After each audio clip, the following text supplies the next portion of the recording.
యేసుక్రీస్తు ప్రభువు శిలువలో పలికినటువంటి 5వ మాటలో సిద్ధపడుతూ యవన బిడ్డల ముందుకు వచ్చి ఒక ప్రత్యేకమైన పాట పాడుచు ప్రభువుని కనపరుస్తారు. కలువరి సిలువ సిలువలో విలువ నాకు తెలిసెనుగా, కరుషము బాపగా కరుణను చూపగా నన్ను వెదకెనుగా. కలువరి సిలువ సిలువలో విలువ నాకు తెలిసెనుగా, కరుషము బాపగా కరుణను చూపగా నన్ను వెదకెనుగా. అజేయుడా విజేయుడా సజీవుడా సపూర్ణుడా, అజేయుడా విజేయుడా సజీవుడా సపూర్ణుడా. కలువరి సిలువ సిలువలో విలువ నాకు తెలిసెనుగా, కరుషము బాపగా కరుణను చూపగా నన్ను వెదకెనుగా. కష్టాలలో నష్టాలలో నన్నాదుకున్నావయ్యా, వ్యాధులలో బాధలలో కన్నీరు తుడిచావయ్యా. కష్టాలలో నష్టాలలో నన్నాదుకున్నావయ్యా, వ్యాధులలో బాధలలో కన్నీరు తుడిచావయ్యా. మధురమైన ప్రేమ మరువగల నా దేవా, మధురమైన ప్రేమ మరువగల నా దేవా. అనుక్షణం నీ ఆలోచన నిరంతరం నాకు నిరీక్షణ, అనుక్షణం నీ ఆలోచన నిరంతరం నాకు నిరీక్షణ. కలువరి సిలువ సిలువలో విలువ నాకు తెలిసెనుగా, కరుషము బాపగా కరుణను చూపగా నన్ను పిలచెనుగా.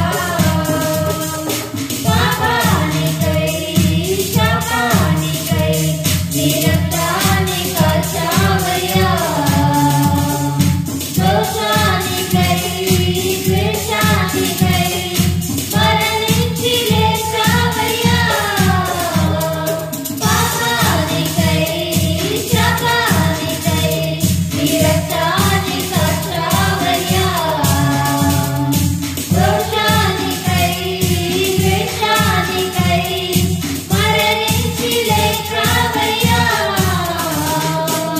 మధురమైన ప్రేమ మరువగల నా దేవా, మధురమైన ప్రేమ మరువగల నా దేవా.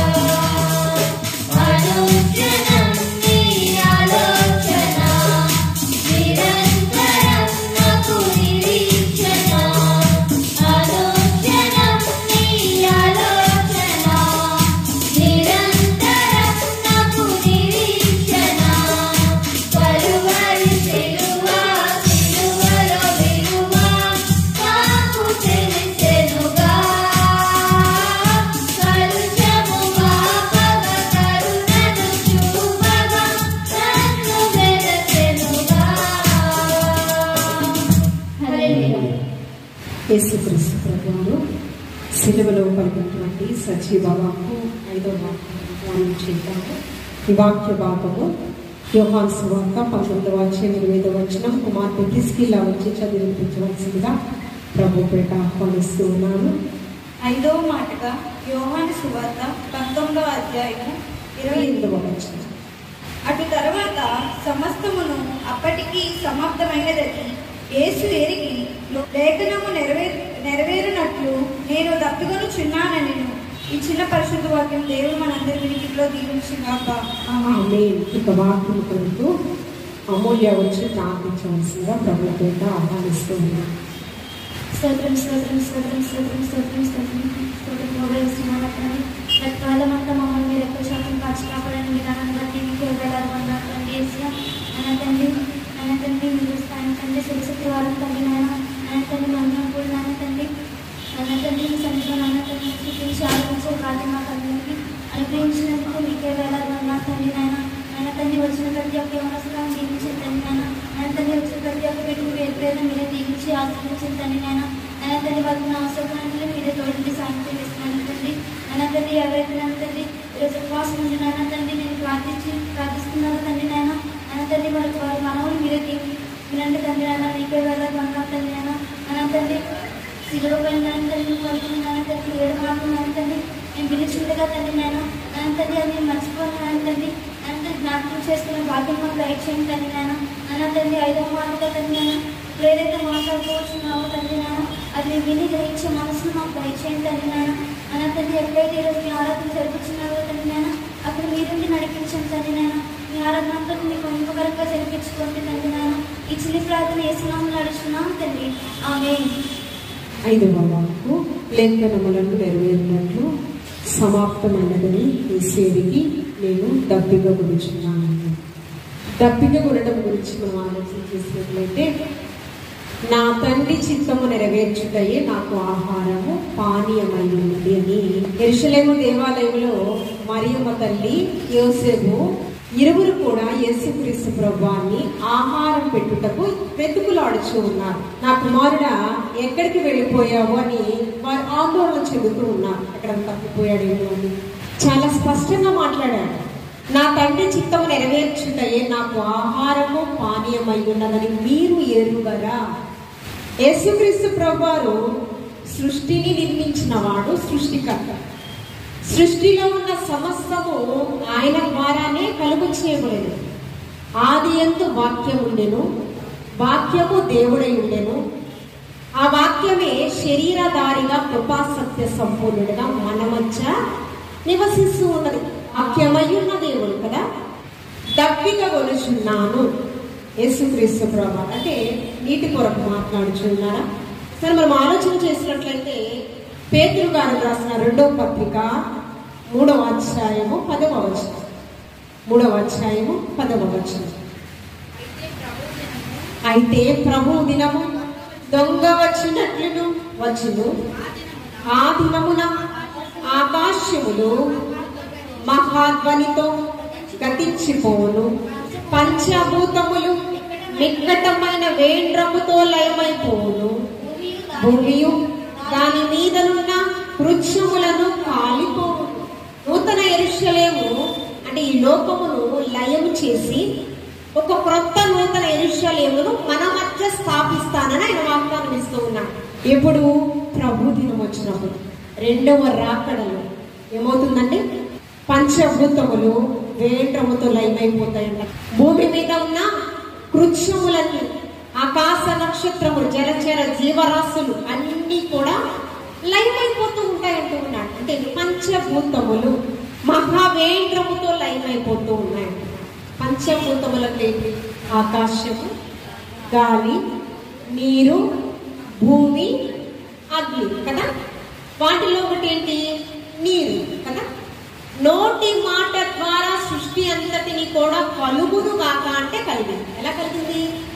దాంట్లో నీరు కూడా, జీవ జలాలను కూడా నోటి మాట ద్వారా కలుగును కాక అంటే కలిగాయి. అవునా? జీవ జలాలను కూడా ఈ భూమి మీద ప్రవేశపెట్టింది ఆయనే, క్రియేటర్ కదా. మరి ఆయన తప్పిగా ఉండడం ఏంటి? పరమ తండ్రి గెత్సెమనే తోటలో కుమారుడు దుఃఖాక్రాంతుడై ఉన్నప్పుడు దేవదూతని పంపించి బలపరిచాడు కదా. పైనుంచి వర్షాన్ని కుమ్మరింపచ్చు చేయొచ్చు కదా. చేయొచ్చా లేదా? అవునా కదా? కానీ ఆలోచన చేద్దాము, ఏ నీటి గురించి ఆయన మాట్లాడుచున్నారు. యెషయా గ్రంథం 43వ అధ్యాయం 19వ వచనంలో, ఇదిగో నేను ఒక నూతన క్రియ చేయుచున్నాను, ఇప్పుడే అది మొదలుచును, మీరు దాన్ని ఆలోచింపరా? నేను అరణ్యములో త్రోవ కొలువు చేయుచున్నాను, ఎడారిలో నదులు పారచేయుచున్నాను. అరణ్య మార్గములో ఇశ్రాయేలు ప్రజలు 40 దినాలలో కానాను దేశానికి వెళ్ళవలసిన వారి అవిశ్వాసం వల్ల 40 సంవత్సరాలు పట్టింది. అవునా? మారా నీటిని దేవాతి దేవుడు ఎలా మార్చాడు? మారానుభవం మధురముగా మార్చగలవు నీవు. చేదైన నీటిని మంచి నీటిగా మార్చగలడు. అబ్రహాము దాసి అంటే శారా గారి దాసి హాగర్ కుమారుడు ఇష్మాయేలు అరణ్య మార్గంలో వెళ్ళిపోతూ ఉన్నప్పుడు ఆ కుమారుడు తప్పిక గురించి ఏడుస్తూ ఉన్నాడు. నీటి బుగ్గను చూపించిన దేవాతి దేవుడు. నోవాహు కాలంలో ప్రజలందరూ కూడా పాపంలో బ్రతుకుతూ ఉన్నారు. నా పోలికలో ఎందుకు నిర్మించుకుని ఉన్నానని దేవాతి దేవుడు హృదయంలో సంతాపం వ్యక్తపరుస్తున్నాడు. భూమి బలాత్కారంతో నింపబడుచున్నది. నోవాహు దేవునితో నడిచినటువంటి వాడంట, యథార్థవంతుడంట, నీతిమంతుడంట. అందుకని తన తరము వారందరి మీద, ఆ భూమి మీద ఉన్న మనుష్యులందరి మీద నేర స్థాపన చేసేటటువంటి గొప్ప అధికారము ఎవరికి ఇచ్చాడు? నీతిమంతుడైనటువంటి నోవాహుకి ఇచ్చాడు. నోవాహు నీతిమంతుడే కాదు, మన కుటుంబం అంతటిని కూడా రక్షణ ఓడలో నడిపించుకున్నాడు కదా. మరి మిగతా వారి పరిస్థితి 40 పగళ్ళు 40 రాత్రులు చల్ల ప్రళయం వచ్చింది. అక్కడ ఏమొచ్చింది? నీటిని ఆదేశించింది ఎవరు? చల్ల ప్రళయము వచ్చేలా దేవుని యొక్క మాటకు లోబడింది ఎవరు? నీటి ఊట. అంతేనా? ఆ నీరు ఒక ప్రవాహముగా మనుషుల మీదకి వచ్చేసిందంట. కొన్ని దినాల వరకు కూడా నోవాహు కుటుంబం ఓడ నుంచి బయటికి రాలేదు. ఆ ప్రాంతం అంతా కూడా ఎలా ఉందో చూసినామని కాకిని పంపించింది. కాకి అవిశ్వాసి రాలేదు. మరలా పౌరాన్ని ఆలోచన చేద్దాము. జల ప్రళయాన్ని రప్పించిన దేవుడు తప్పిక కొలుచున్నాడా? ఏమండి? ఆలోచన చేద్దాం. లేఖనములు నెరవేరున్నట్టు నేను తప్పిక కొలుచున్నానని అని. యోహాను సువార్త 4వ అధ్యాయం 13వ వచనంలో సమరయ ప్రాంతానికి బిట్ట మధ్యాహ్నం యేసుక్రీస్తు ప్రభువారు వెళ్ళాడు. నీటిని చేదుకొనుడి తీరు ఆమె ఒక కుండతో వచ్చింది. ఆమెను దర్శించి, అమ్మా నాకు కొన్ని నీరు ఇవ్వు అని చెప్పి అడిగినప్పుడు, యూదుడవు మేము సమరయులము అంటూ ఉంది ఆ కుమార్తె. నీవిచ్చి నీళ్లు త్రాగితే మరలా తప్పుకుంటారు కానీ చదువమ్మా. అందుకే యేసు, ఈ నీళ్లు త్రాగు ప్రతివాడును మరలా తప్పికగును. అంటే ఎవరి నీళ్లు? నువ్వు తాగే నీళ్లు, బావిలో నీళ్లు నువ్వు త్రాగితే మరలా తప్పుకుంటావు. తర్వాత చదువు. నేనిచ్చు నీళ్లు త్రాగువాడెప్పుడు దప్పికగొనడు. నేను వానికిచ్చి నీళ్లును నిత్య జీవానికి చేర్చేటటువంటి ఊరడి నీటి బుగ్గగా ఉన్నదని ఆమెతో ఎక్కడికి చేరు? నేనిచ్చే జీవ జల నదులను నేను ప్రవహింపచేస్తాను. ఆ నీటిని నీవు తాగితే ఎక్కడికి వెళ్తామా? ధనవంతుడు పాతాళంలో నరకయాతన పడుచు తప్పిక పడుచు ఉన్నాడు కదా. నేనిచ్చే నీళ్లు నువ్వు తాగితే నిత్య జీవానికి నిన్ను అవి చేర్చుతాయి కదా. ప్రకటన గ్రంథము 21వ అధ్యాయం 6వ వచనం చదువుకుందాం. మరియు ఆయన నాతో ఇట్లా నేను సమాప్తమైనది నేనే అల్ఫయు ఒమేగయు అనగా ఆదియు అంతమునై ఉన్నవాడను. తప్పికొగను వానికి జీవ జలముల బుగ్గలోని జలమును నేను ఉచితంగా అనుగ్రహిస్తాను. ఎవరికండి? ఉచితంగా. జీవ జల నదుల గురించి ఆయన మాట్లాడు. అంటే నిత్య జీవానికి చేర్చేటటువంటి ఆ జీవ నదులను గురించి ఆయన మాట్లాడు. పాపములో అందరి చేత అసహింపబడుతున్న సమరయ స్త్రీ మిట్ట మధ్యాహ్నం ఎవరు ఆమెను చూడరని ఇవిడి మిట్ట మధ్యాహ్నం నీటిని చేదుకొనుటకు బావి దగ్గరకు వచ్చింది. ఆ జీవ జల నదులను గురించి ఎప్పుడైతే యేసుక్రీస్తు ప్రభువారు పరిచయం చేశారో సమరయ ప్రాంతానికి అందరికీ కూడా ఒక సువార్తికురాలిగా మార్చబడింది తన జీవితం అంతా.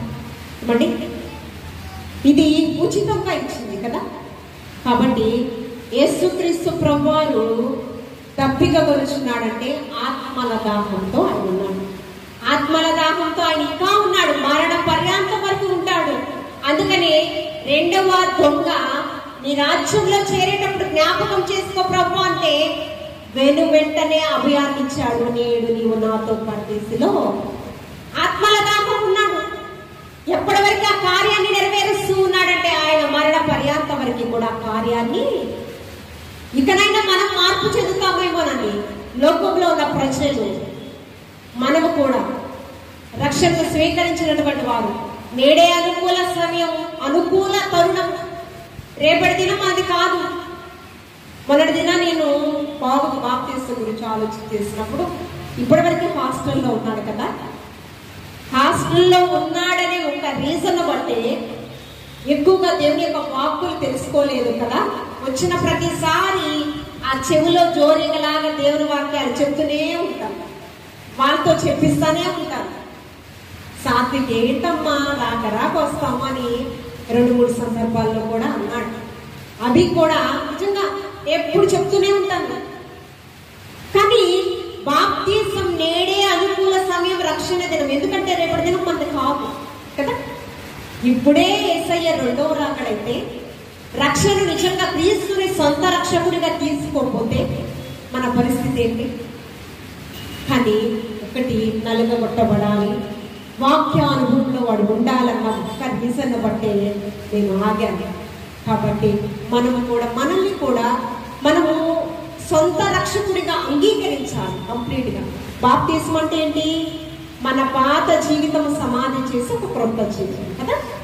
అది మనందరికీ కూడా ఇవ్వడానికి ఆయన సిలువలో బలియాగం అవుతూ ఉన్నప్పుడు కూడా సజీవ వాక్కుగా మనకి ప్రకటిస్తూ ఉన్నాడు. కాబట్టి మనమందరం కూడా సమయాన్ని సద్వినియోగపరుచుకుని ఎవరైతే బాప్తిసం తీసుకోవలేదో వారు కూడా సిద్ధపడండి.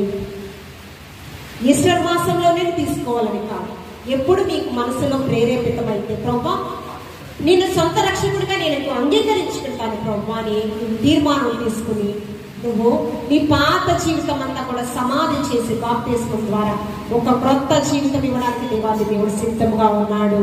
కాబట్టి సమయమును మీ అందరూ కూడా సద్వినియోగపరుచుకుందురు కాక. ఆమె చెప్పండి. ఆమేన్.